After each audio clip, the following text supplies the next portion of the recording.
Olá pessoal, estamos de volta com mais uma edição de O Gol no Mercado, o programa que te deixa atualizado sobre tudo, as principais movimentações no mercado de transferências. E já vamos começar com nossa atualização quase diária sobre o futuro do Neymar. O atacante revelou nessa terça-feira que esteve em conversas avançadas, muito próximo mesmo de defender o Fluminense na Copa do Mundo de Clubes. Essa era uma negociação que o próprio Fluminense já tinha antecipado, já tinha falado que tinha tentado o Neymar e também dado uma sondada ali no Cristiano Ronaldo, mas no fim a decisão coube a mesma Neymar. Neymar decidiu ficar parado para treinar, se aprimorar fisicamente, ele achou que era o melhor para esse momento na carreira dele, mas revelou que teve realmente muito próximo, não foi só uma sondagem, teve próximo mesmo de defender o Fluminense nesse Mundial de Clubes. Neymar que pode agora se encontrar com José Mourinho. É isso mesmo, na Turquia. Segundo o jornal local da Turquia, Fanatic, o Fenerbahçe está disposto a pagar um salário considerável a Neymar. Resta saber se Neymar está ali avaliando propostas. O pai dele já falou que vai avaliar tudo da Europa, da MLS e também do Brasil, embora o Santos seja, a princípio, a prioridade, porque a meta do jogador é 2026, a Copa do Mundo de 2026, e ele acha que no Santos pode ter mais oportunidades de defender o Brasil na Copa do Mundo, mais oportunidades para jogar, inclusive. E ainda em clima de Mundial, eu vou falar do Flamengo. O Flamengo também esteve muito próximo de contratar um reforço para o Mundial, que se chama Jorge Carrascal, ponta colombiano de 27 anos, que defende o Dínamo de Moscou. Essa não é uma negociação nova, mas o clube russo confirmou que tem conversas com o Flamengo e que elas foram suspensas. Por quê? Porque não se chegou a um acordo antes do Mundial de Clubes. O rubro-negro deve voltar à carga depois do Mundial, é uma opção ali para o setor ofensivo, para quando a Arrascaeta não tiver condições, ou até para participar de um revezamento ali, já que é uma maratona de jogos do calendário brasileiro, e é uma contratação que giraria aí em torno de 12 milhões de euros. O clube russo inicialmente não gostou dessa proposta, mas o Flamengo acredita que depois do Mundial isso pode mudar. Depois de falar do Flamengo, sigo no Brasil, mas vou para Belo Horizonte e vou começar por falar do Atlético. Vamos falar do Galo. O Galo abriu negociações com o Real Madrid. Sim, com o Real Madrid, mas para ter Renier, meio atacante que já foi do Flamengo também e que tem ainda 1 ano de contrato com o Real, mas que já não faz mais parte dos planos do clube para a próxima temporada. Aliás, já não faz parte dos planos faz tempo que o Real já desistiu desse jogador. Ele defendeu o Granada por empréstimo na última temporada e não teve, assim, grandes destaques. Ele terminou, inclusive, ali na reserva. Renier pode chegar a pedido de Cuca para o Galo, chegaria por empréstimo, mas aí a questão é como, né? Já que ele está em último ano de contrato com o Real Madrid, será que o Real Madrid vai exigir aí uma compensação? Vai ser aquele empréstimo que, na verdade, é quase um indefinitivo, pagando ali uma compensação financeira? Ainda não sabemos os moldes dessa negociação, que é uma negociação ainda muito inicial.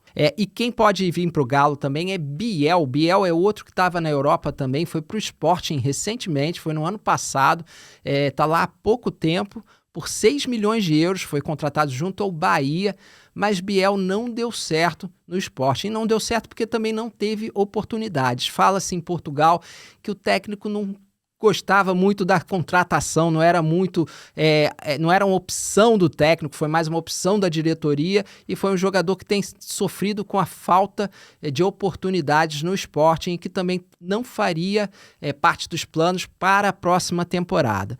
Biel custou caro, 6 milhões de euros, mas teria que ser emprestado a princípio. E não é só o Galo que quer Biel, também tem mais interessados no jogador: Vasco, Corinthians, São Paulo. Esses três, além do Atlético, estão atentos à situação. Por quê? Porque é um reforço de meio temporada que pode chegar por empréstimo, ou seja, não precisaria do investimento grande, e que já teve bons jogos aí, teve bons jogos pelo Grêmio, pelo Bahia e pelo Fluminense, ou seja, teve bons momentos, né? É um reforço interessante e que viria, a princípio, por empréstimo. Quem quiser tê-lo em definitivo provavelmente vai ter que pagar pelo menos aí os 6 milhões de euros que o Sporting gastou no jogador. E seguindo ainda em Belo Horizonte, mas agora eu vou falar da Raposa, vou falar do Cruzeiro. O Cruzeiro pode perder jogadores nesse mercado. E quem mais preocupa o torcedor é Caio Jorge. Caio Jorge é um jogador que tem sido muito importante nesse crescimento do Cruzeiro na temporada. Um jogador que voltou da Europa sem brilho, né? Ele voltou sem brilho, também demorou um pouquinho ali para se ajustar no Cruzeiro, mas que vem agora em grande fase, já tem 10 gols, é vice-artilheiro do Brasileirão e é um atacante que está avaliado aí na casa dos 25 milhões de euros, mas o Cruzeiro não quer esse dinheiro.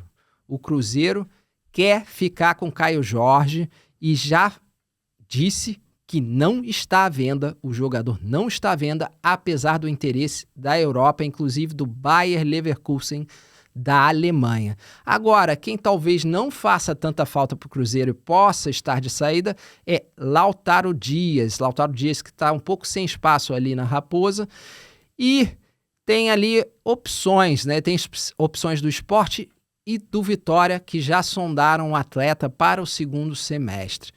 O jogador está de férias e pretende tomar essa decisão do que fazer no restante da temporada depois que voltar de férias, que deve ser aí semana que vem, no fim do mês. Então, Lautaro Dias pode estar de saída do Cruzeiro.